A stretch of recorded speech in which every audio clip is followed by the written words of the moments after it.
আসসালামু আলাইকুম, welcome back to my channel. কেমন আছেন আমার প্রিয় আপু ও ভাইয়ারা? আশা করছি আল্লাহর রহমতে আপনারা সবাই ভালো আছেন, আমিও ভালো আছি। তো সকাল সকাল উঠে গেলাম। তো উঠে দেখলাম যে ভালোই রোদ উঠেছে। আমি কালকে রাত্রে কিছু কাপড় ধুয়ে দিয়েছিলাম। তো এখন এই যে সকালবেলা কাপড়গুলো মেলে দিলাম যাতে শুকিয়ে যায়, কারণ বৃষ্টি হলে কাপড় শুকাতে চায় না, আর অনেক হচ্ছে জমে গেলে পরে আর ধুতে ইচ্ছে করে না। এই কারণে একসাথে অনেকগুলো কাপড় ধুয়ে দিয়েছি যা ছিল। তো রোদ উঠেছে, সুন্দরভাবে শুকিয়ে যাবে। এই যে আপনাদের একটু ভিউগুলো দেখাচ্ছি, ভালোই লাগতেছে, তাই আপনাদের সাথে একটু শেয়ার করলাম। আর এখন হচ্ছে এখানে যে কিছু জিনিসপত্র এনেছে বাবুর খাবারের জন্য। এটা আর কি মাঝে মধ্যে বাবুকে দেই, সবসময় তো আর চিপস খাওয়াই না। আর দেখা যায় ভাত এগুলা খাবারের মাঝখানে আর কি মাঝে মধ্যে খায় মন চাইলে। তো এখানে যে চিপস এনেছে, আর হচ্ছে পটাটা বিস্কিট, আর প্রাণ জেলিটা শেষ হয়ে গিয়েছিল, ম্যাঙ্গো জেলি এটা এনেছে, আর এই যে টুইস্ট চিপস, আর একটা বাটার এনেছে। বাটারটা এখন আর আমি খাই না, বাবুর জন্য আনা হয়, কারণ অ্যালার্জি যখন আমার হয়েছে তখন আমি বুঝতে পারলাম যে বাটার থেকে, মানে দুগ্ধ জাতীয় যে জিনিসগুলো ওগুলো থেকে আমার হচ্ছে অ্যালার্জি হয়। এই জন্য আমি বাটারটা এখন আর খাই না। তো বাবুকে এই যে সকালে নাস্তার জন্য আমি একটু বাটার দিয়ে জেলি দিয়ে দিচ্ছি 2 পিস। ভালোই লাগে এইভাবে বাটার দিয়ে। আর একটু চিনি দিয়ে দিলে খায় না, কারণ চিনিটা মুখে আর কি পড়ে তো কটকট করে, তখন আর কি খেতে চায় না। তো একটু জেলি দিয়ে দিলে একটু মিষ্টি মিষ্টি হয়, তখন খেতে ভালো লাগে। ম্যাঙ্গো জেলি আর সাথে বাটার, এটার কম্বিনেশনটা কিন্তু খেতে খুব ভালো লাগে। তো আপনারা এইভাবে খেয়ে দেখবেন, মজাই লাগে।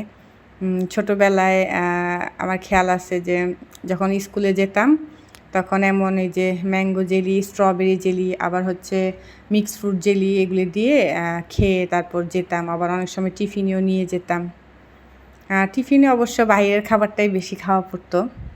তো এখন বাচ্চাকে চেষ্টা করি যে ঘরে থেকে টিফিন বানিয়ে দেওয়ার, আবার মাঝে মধ্যে বাহির থেকেও দেই। তো এই যে এখন বাবুকে এটা হচ্ছে আমি দিয়ে দিব খেতে।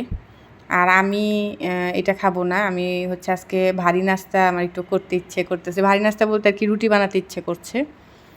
সাধারণত বাসায় মানুষ কম থাকলে সকালে নাস্তার ঝামেলা করতে ইচ্ছে করে না, কিন্তু বাসায় যদি মানুষ বেশি থাকে, ধরেন ফ্যামিলির সদস্য বেশি থাকলে তখন বানাতে ইচ্ছে করে। আর 2জন মানুষ থাকলে কিন্তু তেমন ইচ্ছে করে না, মনে থাকে যে হাতের কাছে যা আছে খাবারের তাই খেয়ে নেই।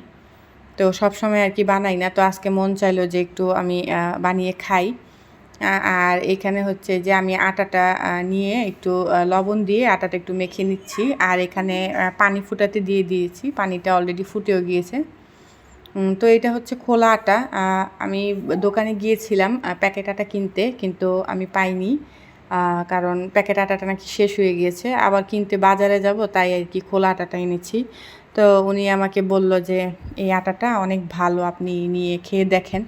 তো আসলে রুটিটা যখন বানিয়েছি, রুটিটা খুব সফট হয়েছে। আর এই যে যখন ময়ানটা করতেছি, ডোটাও খুব সফট হয়েছে, আটাটা ভালো দেখেই। তো খোলা আটা আর কি সবসময় খাওয়া হয় না, কখনো খাইনি, কারণ খোলা আটা মনে হয় যে কোনো সমস্যা, মানে ভেজাল থাকতে পারে, এই জন্য আর কি কিনা হয় না। তো আটাটা দেখলাম যে না, ভালোই। তো আমি হচ্ছে আগে পানিটা অল্প অল্প দিয়ে একটু হচ্ছে নেড়ে চেড়ে নিচ্ছি, ঠান্ডা করে নিচ্ছি, তারপর হচ্ছে হাত দিয়ে এই মথে নিব। তো এই তো এভাবে অল্প অল্প পানি দিয়ে আমি আটাটা ভালোভাবে হচ্ছে মথে নিচ্ছি। যেহেতু রুটির আটা, তাই পানিটা একটু ভালোভাবে গরম করে নিতে হবে। আর পরোটার আটায় তো ঠান্ডা পানি দিয়েও হচ্ছে ময়ান করা যায়, একটু তেল দিতে হয়। আর রুটির আটায় কোনো তেল তেল কিছুই দিতে হয় না, শুধু একটু লবণ দিয়ে হচ্ছে মাখলেই হয়। তো এই তো। আর বাবুকে হচ্ছে আমি স্কুলে দিয়ে আসছি।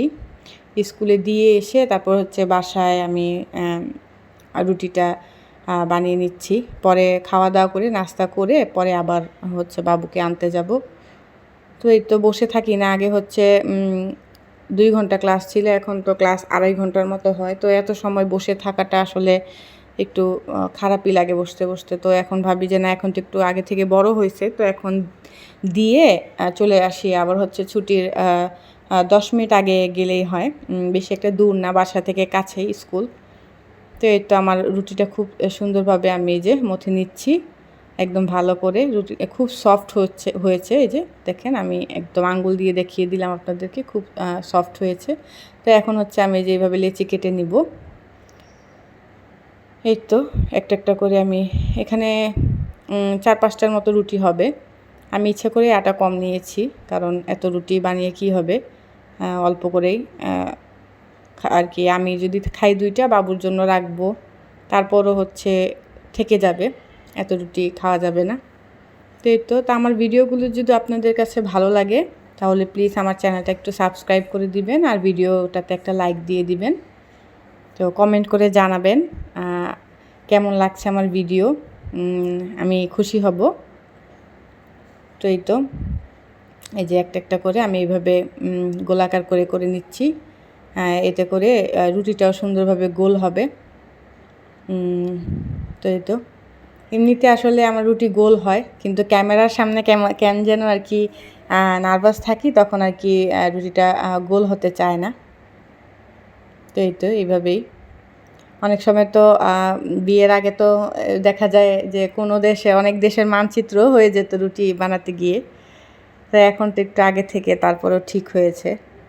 তো যে এই বক্সটার মধ্যে আমি সবসময় একটু আটা রেখে দিই, আর সবসময় রুটি বেলার সময় এই বক্সটা থেকে আটা নেই আলাদাভাবে, আর আটা বাটির মধ্যে ঢালতে হয় না। এই বক্সটার মধ্যে রেখে আমি হচ্ছে করি, মানে ঢেকে, ওই ঢাকনা দিয়ে ঢেকে রেখে দিই। যখন রুটি বেলি তখন বের করে একটু একটু করে আটা ইউজ করি এভাবে। তো এই যে একটা রুটি আমি হচ্ছে যে সুন্দরভাবে বেলে নিয়েছি। এরকম করে প্রত্যেকটা রুটি আমি সুন্দরভাবে বেলে নিব। আটাটা ডোটা সফট হওয়ার কারণে সুন্দরভাবে হচ্ছে রুটিটা বেলা হচ্ছে। তো আসলে আমাদের তো সংসারের কাজের শেষ নাই, এই যে রুটি বেলে এখন আবার খাওয়া দাওয়া করে বাবুকে স্কুল থেকে এনে আবার হচ্ছে রান্না বসাতে হবে। দুপুরের একটার পর একটা কাজ আছেই। আমরা আসলে সারাদিনই অনেক ব্যস্ত থাকি, কিন্তু আমাদের হয়তোবা কাজের মূল্যটা কেউ হয়তোবা সেরকমভাবে দেয় না, কিন্তু আসলে আমরা কিন্তু অনেক পরিশ্রম করি আমরা মহিলারা। এই তো এই এত পরিশ্রমের মাঝে যদি মাঝে মধ্যে কেউ আমাদের এই পরিশ্রমগুলোর প্রশংসা করে দেয়, তাহলে কিন্তু শুনতে খারাপ লাগে না, ভালো লাগে। তো এই তো রুটিটাই যে আমি এক পাশ সেঁকে একটু উল্টে নিয়েছি, আবার এই পাশটা 10 সেকেন্ডের মতো রেখে আবার উল্টিয়ে নিব। তো রুটি ভাজার সিস্টেমই হচ্ছে এটা। আগে আমি রুটি পুড়িয়ে ফেলতাম, আর রুটি ফুলতো না। তো এই যে এখন দেখেন খুব সুন্দরভাবে এই যে ফুলে যায়। আমার আব্বু এটা শিখিয়েছিল আমাকে, যে রুটি প্রথমে তাওয়ায় দিয়ে 6-7 সেকেন্ড পর উল্টিয়ে ফেলবা, তারপর ওই পাশটা 10-12 সেকেন্ড রেখে আবার এই পাশটা উল্টালে আবার মানে রুটিটা ফুলে উঠবে সুন্দরভাবে। তো এই যে সবগুলো রুটি আমার বানানো হয়ে গিয়েছে। এখন হচ্ছে এই গরুর গোস্তর যে তরকারিটা ছিল, আমি হচ্ছে এটা গরম করে নিচ্ছি। তো এটা আরও ভুনা ভুনা হয়েছে, এখন খেতে আরও মজা লাগবে। গরুর মাংসের তরকারি যত ভুনা ভুনা করবেন খেতে কিন্তু ততই স্বাদ। তো এই তো আমি একটু গরম করে ভালোভাবে জমে গিয়েছিল, একবার গরম করেছি সকালবেলায়, তো এখন আবার জমে গিয়েছে। এখন হচ্ছে আবার একটু গরম করে তারপর হচ্ছে আমি যতটুকু খাবো নিয়ে নিব। তো আসলে তেল কিন্তু অত দেই নেই, কোরবানির মাংস দেখে আসলে এত বেশি তেল মনে হচ্ছে। তেল আমি একদম অল্প দিয়েছি, কিন্তু মাংসটার থেকেই অটোমেটিকভাবে তেল মানে ছেড়েছে, প্রচুর তেল। দেখেন আমি কিন্তু তেল তেমন দেইই নেই। তো এই যে তেল না দিলেও চলতো, আসলে তেল ছাড়াই গরুর মাংসটা রান্না করলে ভালো হইতো। তো এই তো আমি এইভাবে এই যে বের করে একটু নিয়ে নিয়েছি। এখন হচ্ছে আমি খাবো। এই তো মাংসটা দেখতে কালারটা খুব ভালো লাগতেছে। এখন আমি ভয়েস ওভার দিচ্ছি, এখন আবার আমার খেতে ইচ্ছে করছে। রুটি দিয়ে কিন্তু গরুর মাংস খেতে ভালো লাগে। কোরবানি ঈদের সময় একদিক দিয়ে হচ্ছে গরু জবাই দেয়, আরেক দিক দিয়ে হচ্ছে একটু গরুর মাংস রান্না করে রুটি রান্না করা হয়, সকালের নাস্তা খাওয়া হয়। তো এটা অনেকের বাসায় করে যে সাথে সাথে তাজা মাংসটা আমরা রান্না করি, তারপর সবাই মিলে একটু একটু খাই। তো ওইটা ভালো লাগে খেতে। গরুর মাংসের সাথে রুটির টেস্টটা খুব ভালোভাবেই যায়। ভাত থেকে বেশি আমার কাছে আর কি রুটি দিয়ে গরুর মাংসটা মজা লাগে। তো এই তো খেতে অনেক ইয়াম্মি হয়েছিল। তো এই যে মাংসটা হচ্ছে একটু সহ ছিল, মানে চর্বি সহ মাংস ছিল। আমার কাছে একদম সলিড মাংস ভাল লাগে না, একটু হাড় সহ, হ্যাঁ একটু চর্বি সহ এইভাবে মাংস ভাল লাগে খেতে। তো এই তো নাস্তাটা খাই তাহলে। আর এখন এই যে খুব বৃষ্টি হচ্ছিল, তো আমি একটুখানি আপনাদের জন্য ক্যামেরাতে ক্যাপচার করে রাখলাম যাতে আপনাদের দেখাতে পারি। ভালো লাগতেছিল, মনে হইতেছিল যে গিয়ে একটু বৃষ্টিতে ভিজি। স্কুল লাইফে অনেক এমন বৃষ্টিতে ভিজতাম, কিন্তু বিয়ের পর আর ভেজা হয়নি। সেই জীবনও নাই, বয়সও চলে গিয়েছে, আর এখন আর বৃষ্টিতে ভেজা হয় না। কেমন জানি আনইজি লাগে। আর তখন তো বাচ্চা ছিলাম, তখন যে কোনো সময় গিয়ে হচ্ছে ভিজতে পারতাম, কোনো বাধা ছিল না। আর এখন হচ্ছে আমি একটু বের হব বাইরে, বৃষ্টিটা কমেছে তো বাইরে গিয়েছিলাম। বাইরে থেকে আসার সময় আমি একটা ভ্যানের মধ্যে এক চাচাকে দেখলাম যে এই আখ বা গ্যান্ডারি এটা হচ্ছে বিক্রি করছে। তো আমি ওনাকে বললাম, আমি তো এটা ভালোভাবে চিনি না, মানে ভালো হবে কি না, আপনি আমাকে ভালো দেখে একটা দেন তো।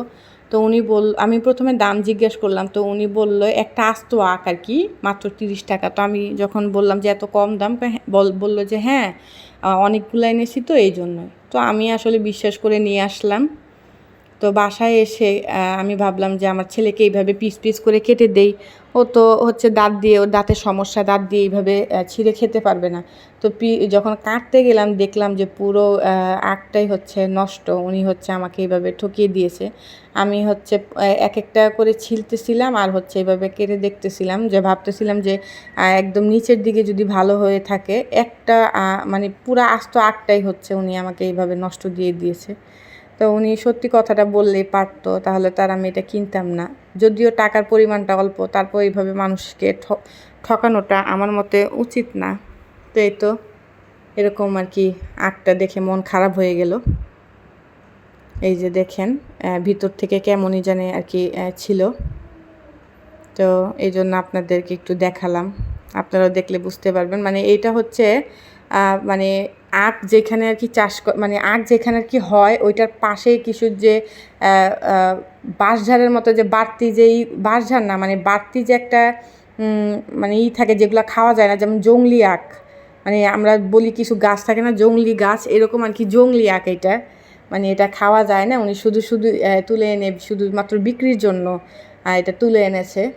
তো যাই হোক, তো এরপরে হচ্ছে আমাদের এখানে এক চাচা আসছিল চানাচুর মাখা নিয়ে, চানাচুর বিক্রি করতেছিল। তা আমি আবার ওনার কাছ থেকে নিলাম।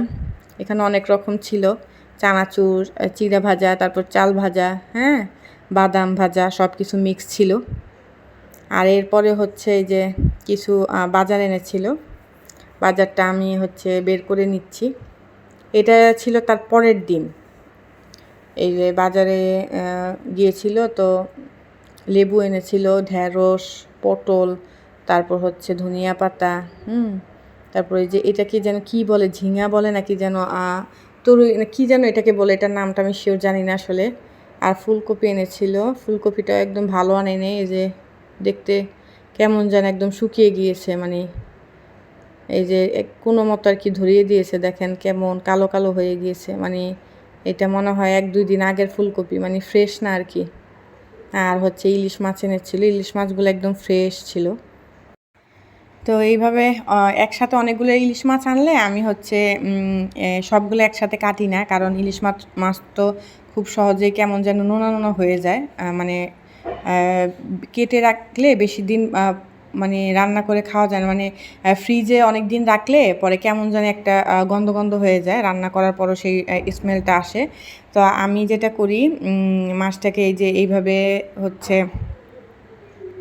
মানে আস্ত পলিথিন দিয়ে একটা করে বেঁধে তারপর ফ্রিজে রাখি, এতে করে মাছটা খুব সুন্দর ফ্রেশ থাকে। আর যখনই কাটবেন আপনি প্রায় 6-7 মাস পর কাটলেও মানে মাছটা খুব সুন্দরভাবে মনে হয় যে তাজা মাছ রান্না করছেন, এমন এমন মনে হয়। তো এই যে দেখেন খুব সুন্দর, মাছগুলো ছোট ছিল কিন্তু হচ্ছে ফ্রেশ, মাছগুলো একদম ফ্রেশ পেয়েছে। তো এই তো এইভাবে করে আমি এই যে দেখেন একটা করে আমি দেখায় দিচ্ছি আপনাদের। এইভাবে এই যে মাছটাকে এইভাবে একটা পলির মধ্যে দিয়ে, এইভাবে অনেকে আছে সুতা দিয়েও বেঁধে রাখে, সুতা যদি হাতের কাছে না থাকে এইভাবে টাইট করে বেঁধেও ফ্রিজে রেখে দিতে পারেন, অনেক দিন পর্যন্ত ভালো থাকবে। তো এর তো সবগুলো মাছ আমি হচ্ছে এইভাবে করে বেঁধে এই যে রেখে দিচ্ছি।